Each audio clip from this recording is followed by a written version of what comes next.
Apple just recently announced the We Don't Give a Shit Phone 7, and as always, I'm going to break the phones down and tell you what others simply won't. Plus, we are also going to talk about Apple's scandalous strategy.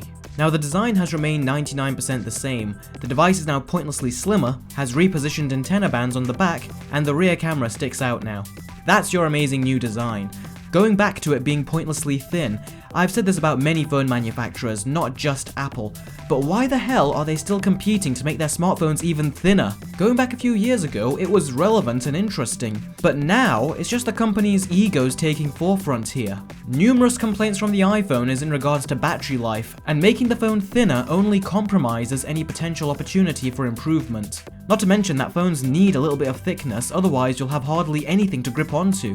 Also, one of the so-called upgrades is a huge omission. Apple have removed the headphone jack. And it's not for technological progression as they so eagerly want you to believe. The reason Apple decided to do this is because they want to make wired headphones an inconvenience for you iPhone users.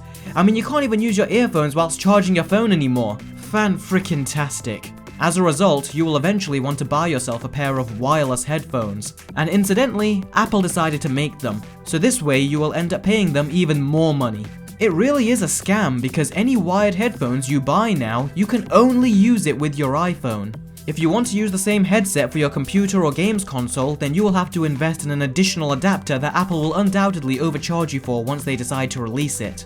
How on earth is this benefiting their customers? Removing the headphone jack has opened the door to so many inconveniences. Now, Apple's explanation for removing it is because they needed the room to insert the new technology, but that is just nonsense, because Apple have managed to incorporate headphone jacks into much smaller devices in the past, such as the iPod Nano and Shuffle, so if they wanted to, they easily could have integrated the headphone jack into the phone.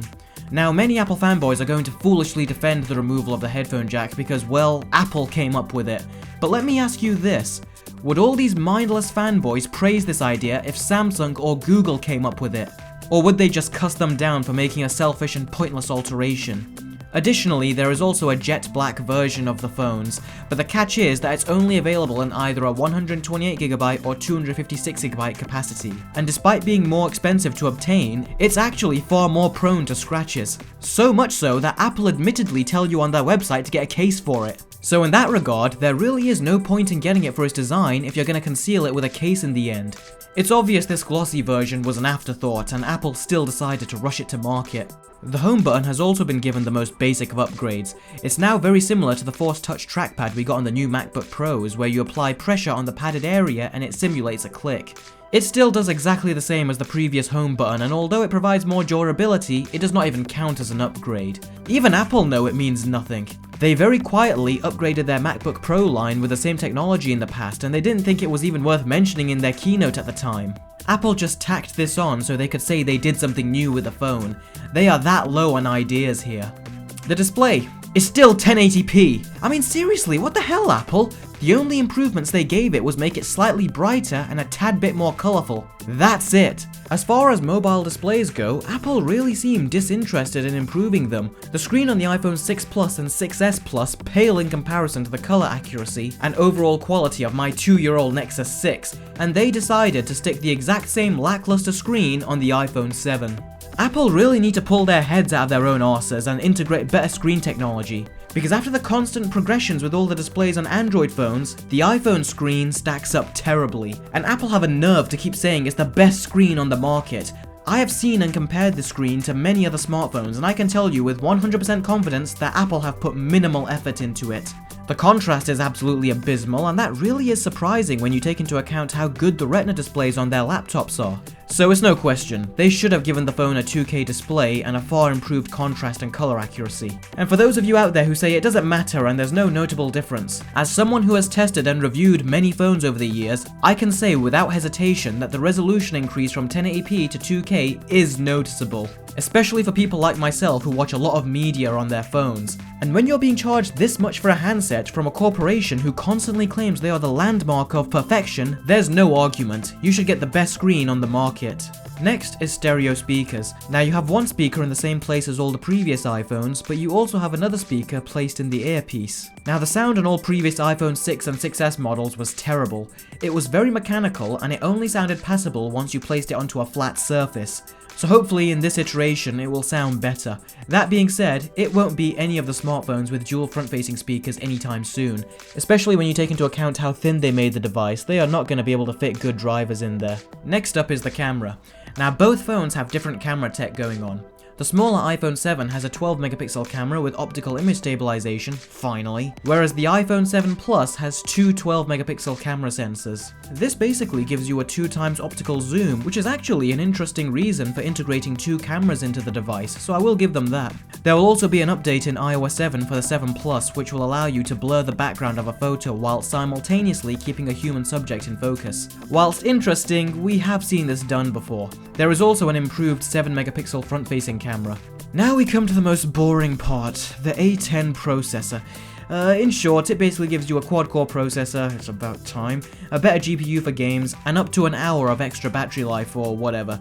Do processors really impress us anymore? It goes without saying that a new high-end handset will be fast, but that's not a new feature. It's one of the most basic things you would expect to see in an upgrade. There's no need to lose your minds over it just because they give it a name. I swear, all the apps and games out there work perfectly fine on the iPhone 6s. So in what way are you really benefiting from the new processor? By making your phone 2 seconds faster? Give me a break. You can't be that easily pleased. Also, Apple finally killed the scandalous 16GB capacity.